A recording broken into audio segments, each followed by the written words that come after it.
আসসালামু আলাইকুম সম্মানিত বন্ধুরা, দেশ বিদেশ যে যেখান থেকে আমাদের এই গণডিবেট দেখছেন সবাইকে শুভেচ্ছা ও অভিনন্দন জানাচ্ছি আমাদের গণডিবেটের সেকেন্ড এপিসোডে। আমাদের আজকের গণডিবেটের বিষয় কেন জুলাই শহীদদের আত্মত্যাগ।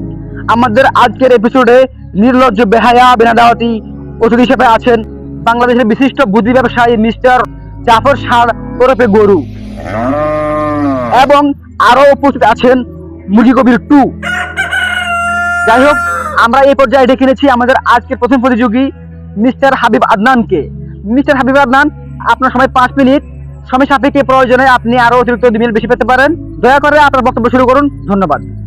বিসমিল্লাহির রহমানির রহিম। ধন্যবাদ মাননীয় স্পিকার, আমাকে কথা বলার সুযোগ করে দেওয়ার জন্য।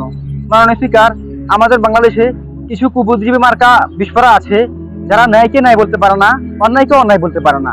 মাননীয় স্পিকার, যতক্ষণ পর্যন্ত না পাশের দেশ থেকে কোনো গ্রিন সিগন্যাল না পায় ততক্ষণ পর্যন্ত তারা আন্দোলন করতে শাহবাগে যায় না। মাননীয় স্পিকার, নিজ দেশে থেকে ভিন দেশি প্রেসক্রিপশনে উঠে ভাষাকে তাদের ফিলোসফিতে দেশপ্রেম বলে, সুশীলতা বলে। মাননীয় স্পিকার, আমরা টকশোতে ডজনে ডজনে বুদ্ধিজীবী দেখেছি, শাহবাগে দেখেছি তারা গলা ফাটিয়ে বলেছিল রাজা কাদের ফাঁসি চাই, রাজা কাদের ফাঁসি চাই। মাননীয় স্পিকার, আমরা দেখেছি তারা মাইক লাগিয়ে বলেছিল, স্লোগান দিয়েছিল কদে কাদের মোল্লা, তুই রাজাকার তুই রাজাকার। মাননীয় স্পিকার, কিন্তু আজ সামান্য কয়েক মাসের মাথায় তাদের কি এমন হলো যে তারা আমাদের আবু সাইদ হত্যার পিছনে চাইতে পারে না? তাদের কি এমন হলো যে তারা ফাইয়াজ হত্যার পিছনে চাইতে পারে না? তাদের কি এমন হলো তারা আব্দুল আহাদ